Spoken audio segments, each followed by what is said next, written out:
Hi everyone, this is Balázs from RacingBrick, and today I'm back with another episode of the Rebrickable series. I'm sure you remember the 42131 app-controlled CAT D11 Bulldozer, and if you've seen my review, you probably recall my opinion about it. The building experience was fine, but the RC gearbox makes function switching pretty slow. You can only activate one function at a time besides driving, and as I showed you with an alternate build of the leap hair, the same motorized functions can be squeezed into a much smaller build that's way more enjoyable to play with. So the bulldozer was just sitting on the shelf for years and I wanted to find a better use for it. Luckily, Rebrickable makes it easy to browse alternate builds for each set, so I scrolled through them.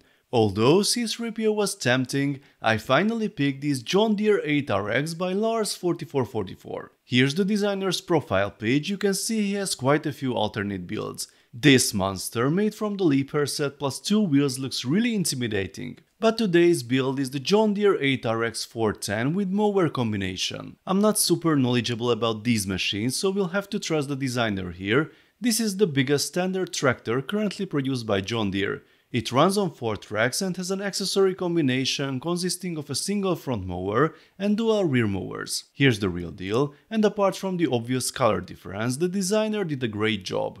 There are so many accurate details: the track setup, the fenders, even the shaping of the front section, the exhaust, the cabin. It's definitely a recognizable model with impressive attention to detail. You can even peek at the internals. Most of the motors are buried, but the engine cover is easy to remove, revealing the steering motor and gearbox so we can see them in action. As mentioned, there are two mowers. The front one connects to the tractor's front PTO and can be mounted this way. The rear one uses two connections. The mowing mechanism attaches to the primary PTO at the back, and the folding function connects to the secondary PTO. This is trickier to attach and even harder to show on camera, but it's doable. The build uses all the electronics from the original set, the Bluetooth hub, two large motors and two large angular motors. If you flip it over, you can see where the hub sits along with a clever linkage to operate the on-off button. The documentation is excellent, it is very detailed. The only thing missing is how to replace the batteries. It's not that complicated once you figure it out. You need to remove the tracks and the fender, then rotate the whole assembly to access the battery compartment. It's a tight fit, but you can swap the batteries. Before powering up, let's check the control options. The stock Control Plus profile won't work here since the motors handle different functions.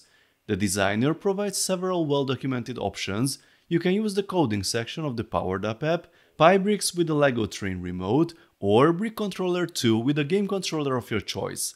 Let's start with Powered Up. You get step-by-step instructions, so even if it's your first time, you will manage. Here's the code. I had to adjust it slightly because we accidentally swapped two connectors during the build. The model is so dense that fixing it physically wasn't possible, but thankfully you can reassign connections in the app. I also noticed a few new features in the app, like easier rearranging of control numbers and adding icons to buttons.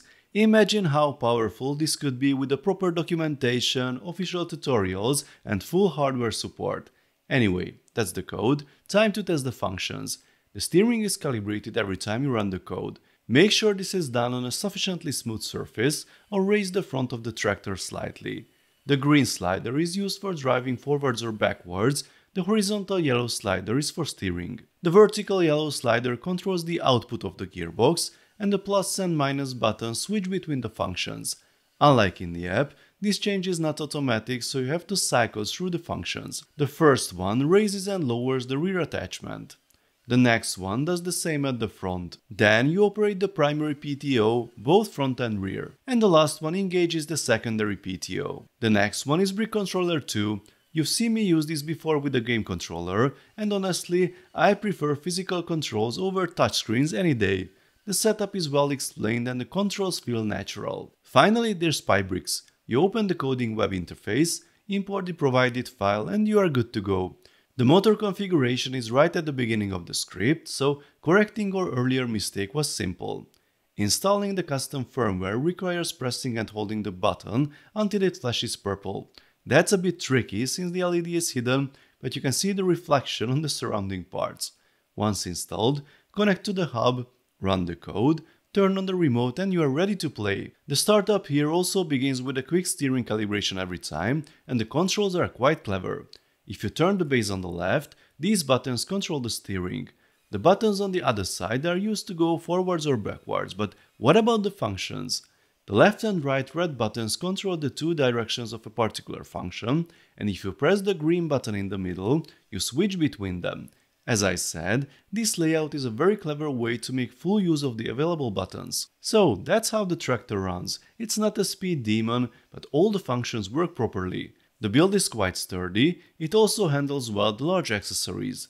There are some smaller parts that might pop off here and there, but this is a custom B model after all. This is a very enjoyable build with lots of flexibility in control options, great documentation and excellent value. If you own the CAT Bulldozer and want to try something new, I can highly recommend it. Please let me know, folks, what you think of this build. Are you planning to try it? Let's talk about it in the comment section. If you enjoyed this video, then please give it a thumbs up and don't forget to subscribe with notifications because more exciting LEGO videos are coming soon. See you next time, bye bye.